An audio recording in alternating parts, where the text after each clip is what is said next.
सतगुरु प्यारी साध संगत जी, सभी को प्यार भरी राधा स्वामी जी।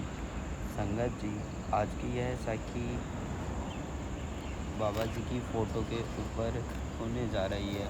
तो संगत से विनती है, साखी को अंत तक ज़रूर सुने।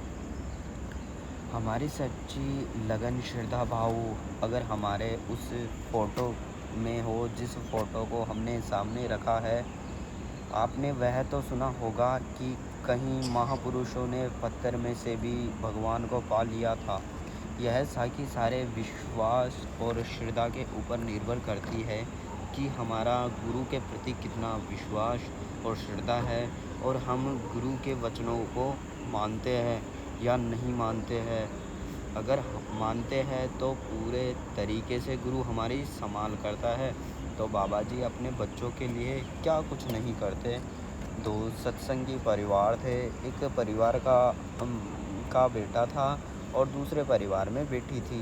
दोनों ही परिवार सेवादार थे, सत्संग घर में सेवा करते थे। वह व्यास भी सेवा पर कई बार इकट्ठे जाते थे।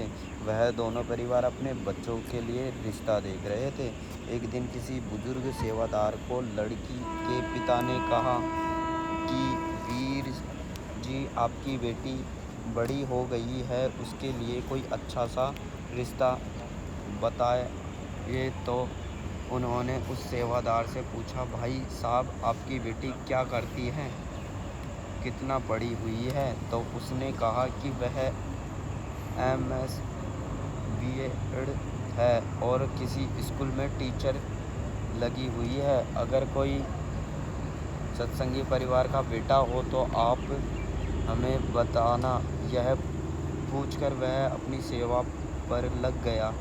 सत्संग के बाद लड़के के पिता ने भी किसी बुजुर्ग सेवादार को अपने बेटे के रिश्ते के लिए बोला, भाई साहब, आपका बेटा पढ़ लिख कर नौकरी करने लग गया है। अगर कोई अच्छा रिश्ता हो तो बताना, सत्संगी परिवार हो तो ज़्यादा अच्छा होगा। तो उन्होंने हाँ में सिर हिला दिया और उन्होंने फ़ोन नंबर भी ले लिया। शाम को सत्संग सुनकर सारे बुजुर्ग दोस्त इकट्ठे होते हैं। उन्होंने एक दूसरे से बातें की। उस सेवादार का लड़का है, वह मुझे रिश्ते के लिए कह रहा है।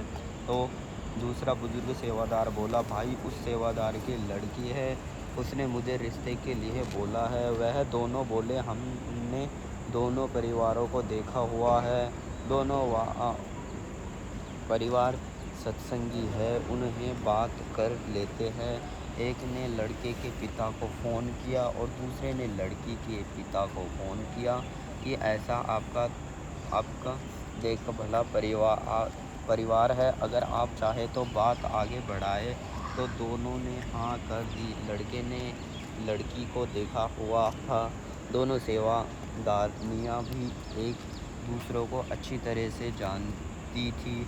जल्द ही उनका रिश्ता हो गया और वह शादी के लिए तैयारी में लग गए। लड़की ने माता पिता ने बेटी की शादी के लिए जो सामान लेना था वह लेने लग गए और सतगुरु की कृपा से शादी का दिन भी पास आने लगा था। तो कार्ड छप आए।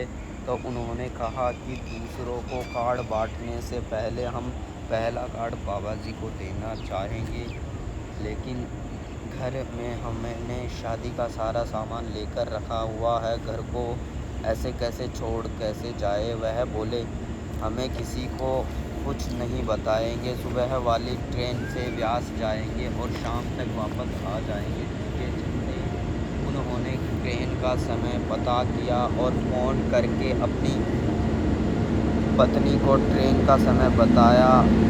तो उनकी दुकान के नौकर ने यह सुन लिया तो कल वाले घर पर नहीं, वह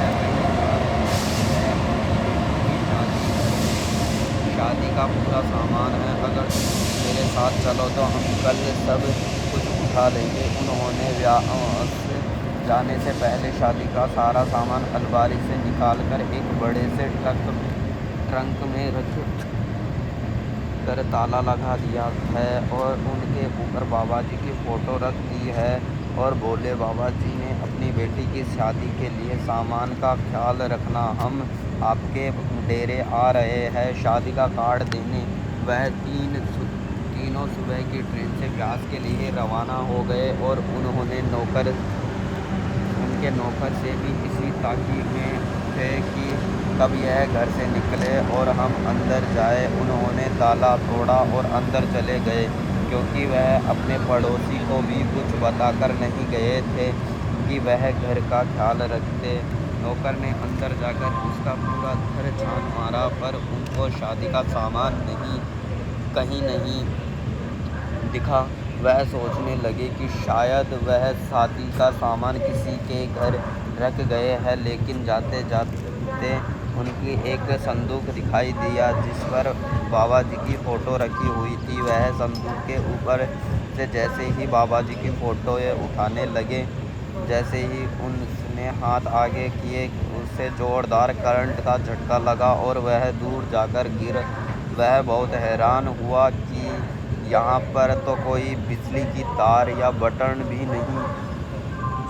नहीं है, ये करंट कैसे लग सकता है। तो दूसरे ने कहा, भाई यह उनके गुरु की ताकत है जिसने हमारे को हिला दिया है। वह उसके घर का दरवाज़ा बंद करके बाहर ही बैठे गए सामान की रखवाली करने के लिए, क्योंकि घर का ताला तो उन्होंने पहले ही तोड़ दिया था कि अगर हमने ऐसे छोड़ चले गए तो इसका सामान असली में चोरी हो जाएगा। जब वह शाम को वापस आए तो वह दोनों नौकर उनके घर के बाहर बैठे थे। सेठ ने कहा, तुम दोनों यहाँ पर क्या कर रहे हो? तो वह दोनों सेठ के पैरों में गिर गए और उनके माफ़ी मांगने लगे कि सेठ जी, हमारे से बहुत बड़ी गलती हुई है।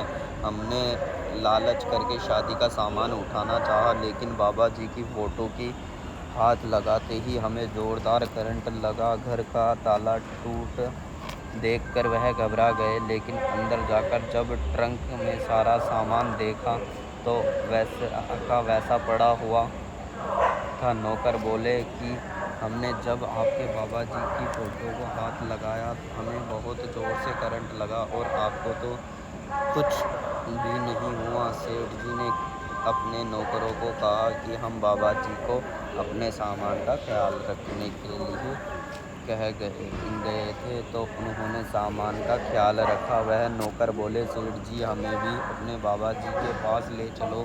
तो वह बोले, चलो भाई, शादी की तैयारी करनी है, उसके बाद फिर सारे इकट्ठे चलेंगे बाबा जी के दर्शन करके लिए। वह दोनों नौकर अब खुश थे कि सेठ जी ने हमारी इतनी बड़ी गलती को माफ़ कर दिया है। शादी के बाद वह हमें भी बाबा जी के दर्शनों के लिए लेकर जाएंगे।